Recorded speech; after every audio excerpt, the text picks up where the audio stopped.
Bueno, entonces hoy día vamos a ver aspectos bioquímicos de la contracción muscular, las generalidades.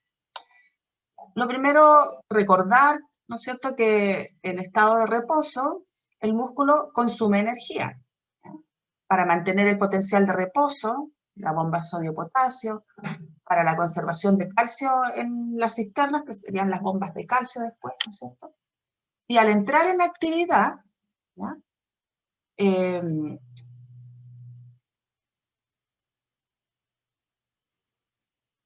Y al entrar en actividad, ¿ya?, como por ejemplo la excitación muscular, ¿no es cierto?, ahí se produce el giro de los puentes de miosina, que determinan la contracción. Ahí ya esos son procesos en donde se consume energía más de la que se requiere para el mantenimiento. Entonces estos procesos, ¿no es cierto?, ya consumirían más energía de la que se consume para el mantenimiento del músculo en reposo. Cuando entra en actividad, aumenta el consumo. Eso es lo que quiero decir. Ya, la principal, la más rápida fuente de energía en el músculo son reservas de ATP, ¿ya? Pero son pequeñas. En mamíferos y en aves existe una molécula que es capaz de entregar energía, que es la fosfocreatina, ¿ya? OPC. Esta está en concentraciones varias veces superior al ATP. Y la relación que existe entre la fosfocreatina y el ATP, si recuerdan que lo vimos, que la fosfocreatina es capaz de cederle un fosfato al ADP para sintetizar ATP. ¿Ya? Entonces esta es una reacción, ¿no es cierto?, de síntesis de ATP por medio de fosforilación a nivel de sustrato. ¿Ya? Y esta enzima, la que cataliza esta reacción, es la creatinquinasa o creatina quinasa. Entonces, en el fondo, pueden haber algo de reservas de ATP, pero muy pequeñas, pero la fosfocreatina, ¿no es cierto?, que está en mayor concentración que el ATP, es capaz de sintetizar ATP por medio de la reacción de fosforilación a nivel de sustrato, ¿ya? Porque es un compuesto que tiene mayor potencial de transferencia de fosfato que el ATP.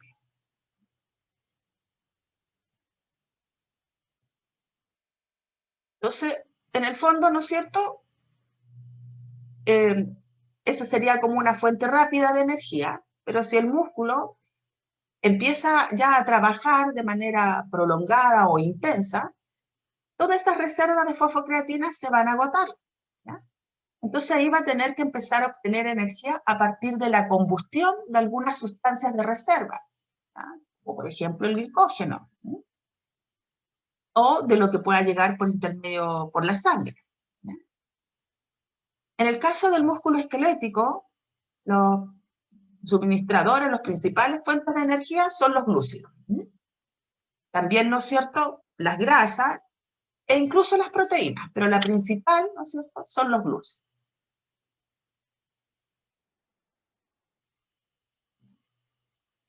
Entonces acá tenemos, ¿no es cierto?, que ocurriría en el músculo esquelético la oxidación de la glucosa, la oxidación parcial de la glucosa, en el caso que se llegue solamente se realice solamente la glicólisis, ¿no es verdad?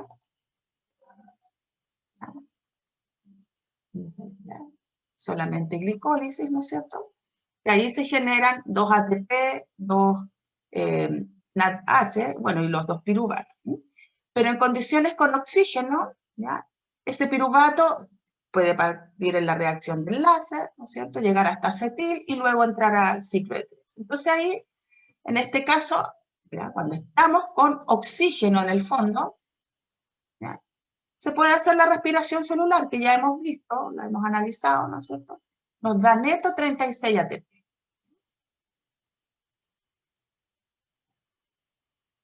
Entonces hasta ahí nada nuevo, ¿ya? El músculo puede hacer respiración celular completa. Pero si es poco el oxígeno, ¿ya?, ahí ocurriría el proceso de fermentación láctica, ¿ya? Y el piruvato ya no sigue hasta acetil y luego entrar al ciclo de Krebs, sino que se reduce a lactato, ¿no es verdad? y acá se ocupan los dos NADH. Acá en esta diapositiva ahí se comió los dos ATP, ¿no? Faltó eso. Entonces se sintetizarían a través de esta reacción los dos ATP, ¿ya? Porque se supone que nosotros venimos de glucosa, ¿ya? Entonces si uno parte de glucosa, va a piruvato, ¿ya? Luego ocurre la reacción de reducción, que solamente es esto, pero los dos ATP se forman acá en esta parte de la vía anterior, ¿no es cierto? De paso de glucosa a piruvato, todo lo que es glicólisis. Y acá es bien interesante porque este ácido láctico, que ya lo hemos visto también, ¿no es cierto?, pasa a la sangre, estimulan también los receptores situados en las venas a la salida del músculo, y ahí van a empezar una serie de mecanismos, ¿ya?, de carácter general, ¿ya?, la vasodilatación, el aumento de la intensidad cardíaca y respiratoria. ¿Ya? ¿Para qué? Para poder lograr un mayor aporte de oxígeno al músculo finalmente, y también obtener materias primas para el músculo. ¿Ya? Entonces, eso es lo que ocurre con esta fermentación láctica. ¿Ya? Se desencadenan todos estos mecanismos, ¿ya?, que en el fondo conducen a que llegue más sangre al músculo, y al llegar más sangre va a haber un mayor aporte de oxígeno y de materias primas, ¿ya?, que puede ocupar el músculo para obtener energía.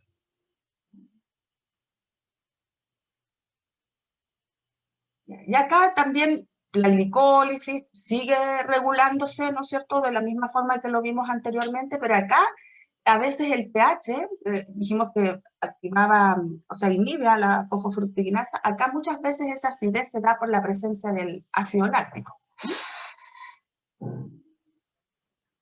Si tienen alguna consulta me pueden ir preguntando. Entonces hasta aquí, esto sería en condiciones anaeróbicas. ¿Ya? En condiciones aeróbicas ya dijimos que se realiza la respiración celular en el fondo, ¿ya? Y en anaeróbica la fermentación.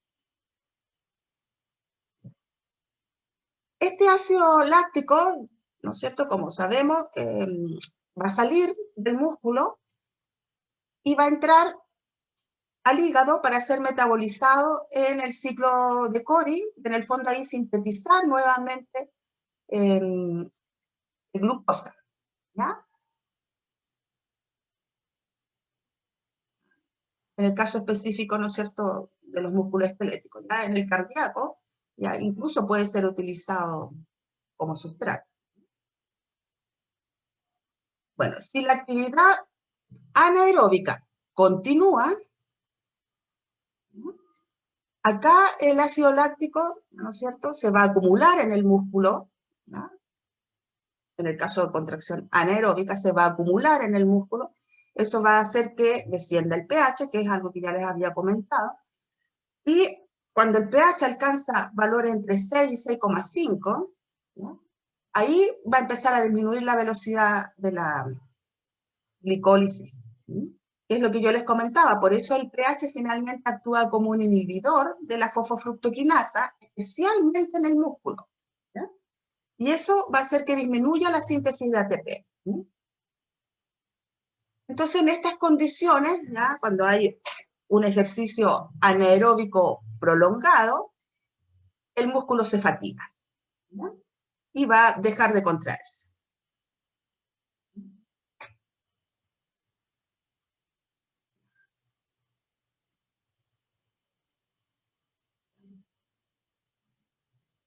Aunque eso, lo que acabamos de ver, es una descripción general del músculo, ¿ya?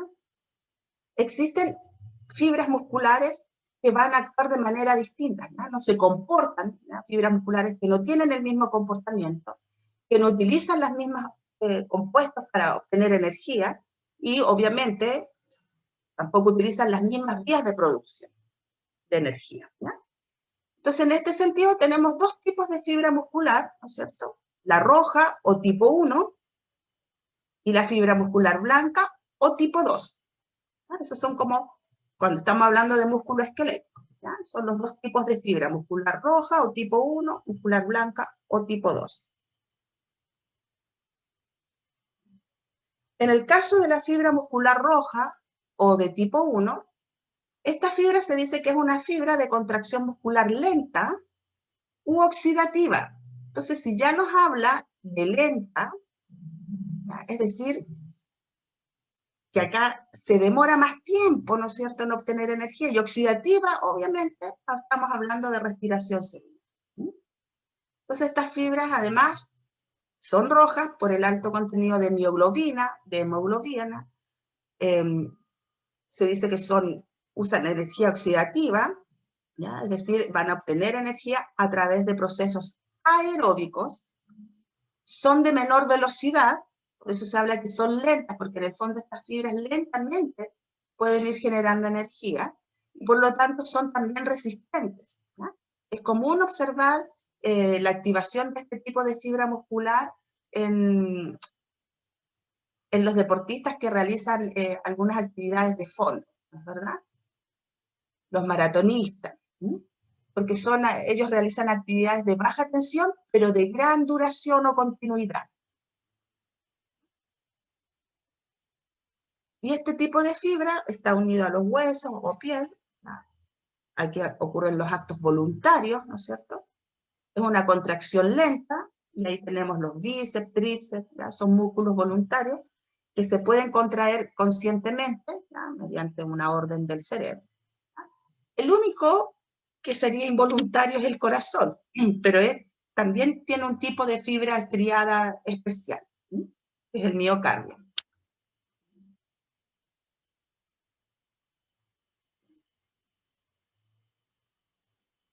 Y este tipo de fibras rojas, de contracción muscular lenta u oxidativa, como les he comentado, utilizan preferentemente la vía aeróbica, la respiración celular. ¿Ya? Entonces esto le permite a este músculo sintetizar mayor cantidad de energía, de ATP, y obviamente emplean más tiempo en liberar esa energía, porque ya hemos dicho, ¿no es cierto?, que el proceso de respiración celular, donde la síntesis es por fosforilación oxidativa finalmente, es un proceso que es más lento, pero que entrega o aporta mucho más energía a la célula. Entonces, en ese sentido, ¿no es cierto?, en este caso de las fibras rojas, que tienen una contracción muscular lenta o oxidativa, están utilizando la vía aeróbica. Y obviamente utilizan como sustrato la glucosa, donde pueden obtener 36 ATP neto, y también las grasas, que en el caso del ácido palmítico habíamos comentado que se obtienen 129 ATP neto, ¿ya? Entonces pueden utilizar las grasas, ¿ya?, también, porque como es oxidativa, ¿ya?, da lugar a la utilización de las grasas. En el caso de la fibra muscular blanca, esta se dice que tiene una construcción rápida u glucolítica. También son conocidas como fibras de tipo 2, son blanquecinas, ¿ya?, y usan principalmente la glucosa como fuente de energía. Son rápidas, pero fatigables. ¿Ya? ¿Por qué? Porque empieza a acumularse el ácido láctico, ¿no es verdad? Porque usan la vía glicolítica y fermentación láctica. Entonces el mismo ácido láctico provoca, por el descenso de pH, ¿no es cierto?, provoca la fatiga del músculo. Entonces este tipo de músculo se utiliza mucho cuando se hacen grandes fuerzas o contracciones rápidas, potentes, ¿ya? Por ejemplo, en el caso de los velocistas, ¿ya?, ahí hay una rápida fatiga, ¿ya? Y como les digo, este tipo de fibra es predominante en los atletas que hacen actividades de velocidad, de fuerza, pero de corta duración.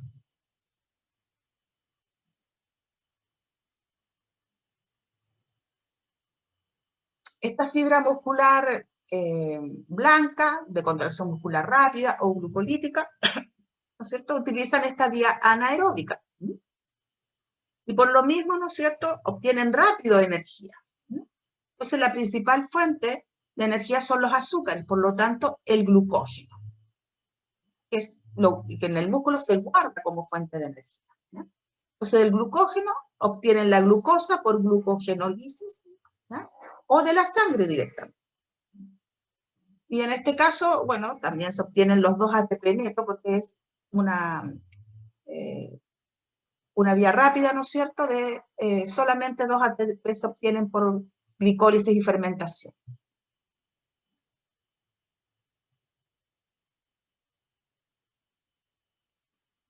Entonces, si uno compara el músculo rojo y el músculo blanco, o la fibra tipo 1, fibra tipo 2, ¿no es cierto?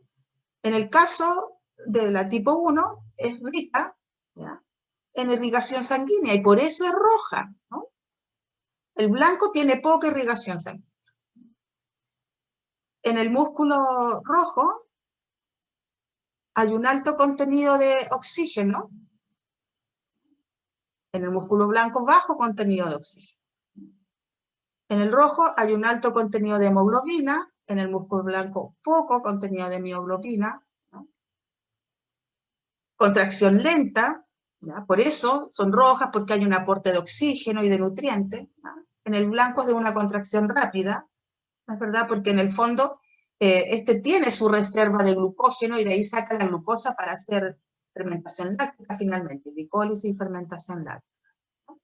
En el rojo, este músculo puede mantener tensión por periodos prolongados, ¿no? En cambio el blanco se va a fatigar rápidamente.